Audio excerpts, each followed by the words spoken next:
Setelah sekian lama Raw tak ada penonton, akhirnya Raw minggu ni ada penonton. Dan setelah sekian lama Raw tak best, akhirnya minggu ni Raw best gila babengnya. Dan setelah sekian lama juga akhirnya Raw lagi best daripada NXT punya weekly show. Bila tengok Raw minggu ni, aku macam rasa yang ini adalah Raw selepas WrestleMania yang kita tak dapat tahun ni dan tahun lepas tau. So macam puas hati tu tengok Raw minggu ni. Kalau korang sampai kat channel Hazwan Shah Wrestling, tak tekan lagi butang subscribe, make sure korang tekan dulu butang subscribe, tekan sekali butang loceng, asyabala butang subscribe. Dan kalau korang dah subscribe, korang tahu tak aku ada second channel. Second channel ni apa yang aku sembang, semua benda selain daripada wrestling. Jadi support aku kat sana juga, dan support aku kat channel Hazwan Shah Wrestling ni juga. Mana tahu one day aku boleh jadi full time buat konten kan. Link second channel aku Hazwan Shah Bebe aku letak dekat ruangan description kat bawah. Road to 10k subscribers dekat channel yang satu lagi.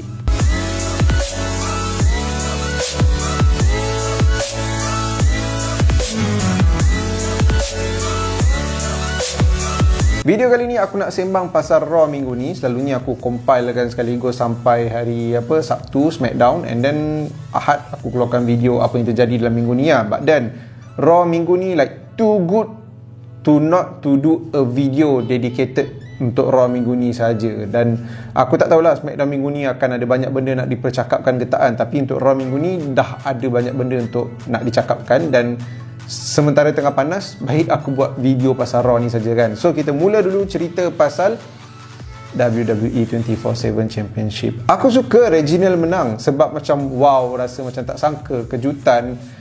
Dan Reginald tu tengok dia punya move apa kan, dia ni macam talented lah. Tapi aku tak suka cara 24/7 Championship ni dipergunakan macam biasalah.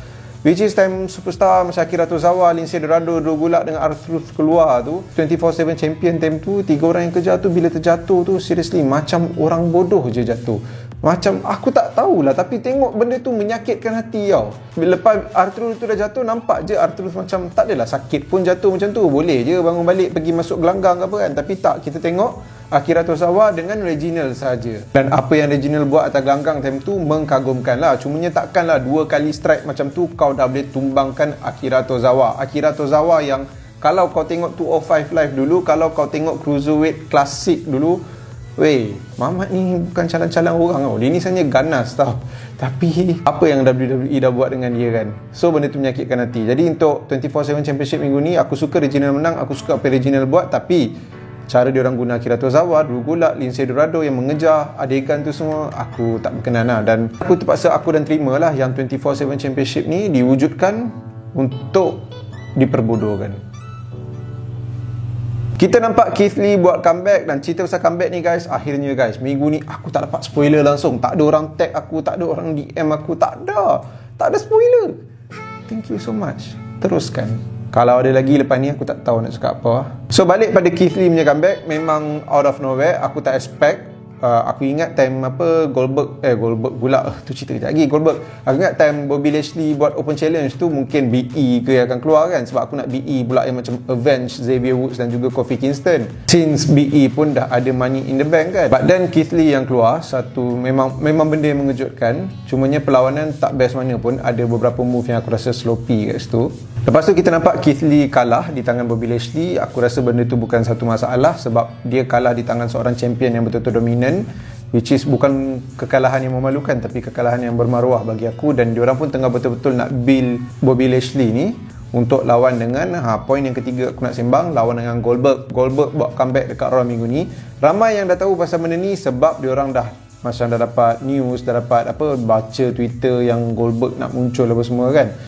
Tapi aku tak baca, aku terlepas news tu. Dan bagi aku benda tu surprise, dan aku tak expect pun bila Lashley dah habis. So aku ingat kejutan tu takat Keith Lee je lah kan. Lepas tu mungkin nanti akan ada BE minggu depan ke, orang lain ke apa minggu depan kan. But then lagu Goldberg, time tu aku rasa kejutan tu sampai lah untuk aku. Aku tahu ramai gila menyampah Goldberg buat comeback, and then Goldberg comeback je untuk championship kan. Dan nanti bila dah lawan untuk championship pun kalah lagi. Dan kalau tanya aku pun wasted. Kalau dia datang buat comeback nak lawan dengan superstar yang memang bukan champion ke apa, aku okey tau. Ni tiap kali buat comeback nak lawan untuk champion, lepas tu kalah. Lepas tu kau ingat kau deserve ke?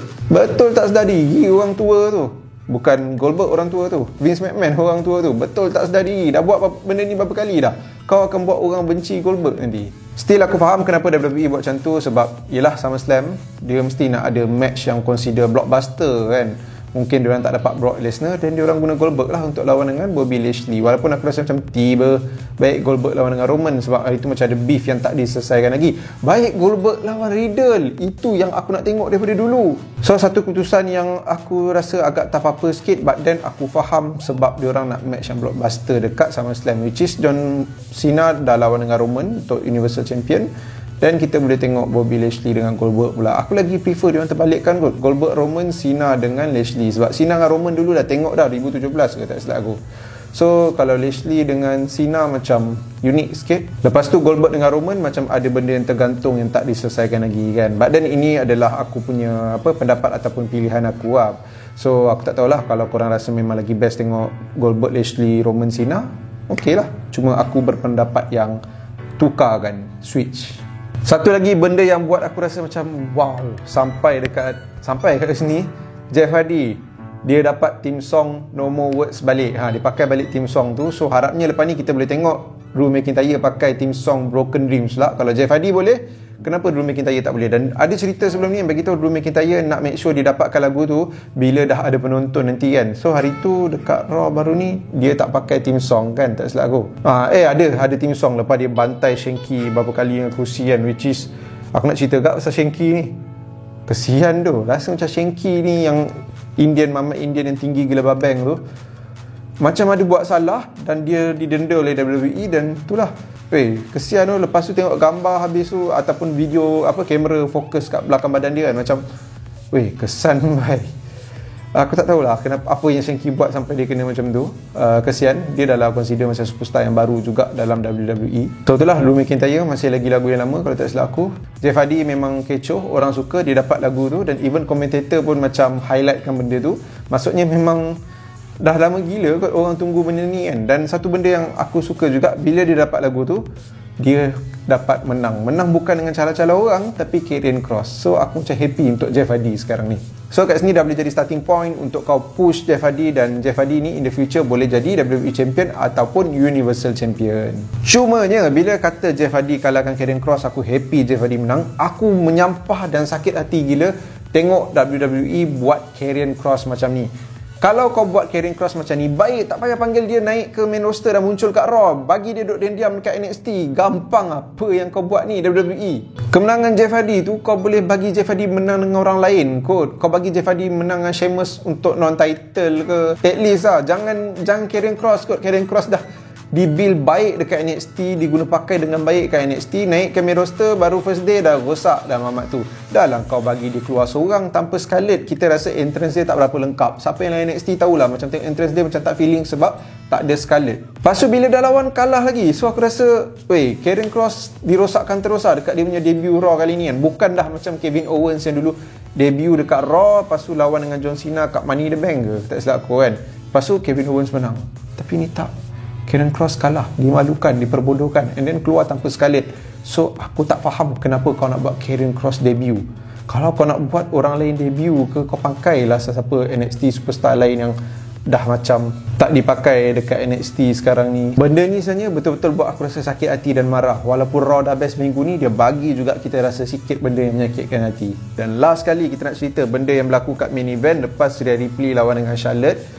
Perlawanan Rhea Ripley dengan Charlotte ni tak sebest macam Money in the Bank, tapi rupanya diorang ada niat lain lah kenapa. Dan aku tak kisahlah benda tu kan, sebab at least sekarang ni kalau kau tak boleh bagi match yang best kat Raw dan juga SmackDown, kau bagi match yang best dekat pay-per-view. Sebab pay-per-view kot, kenalah bagi match best kan.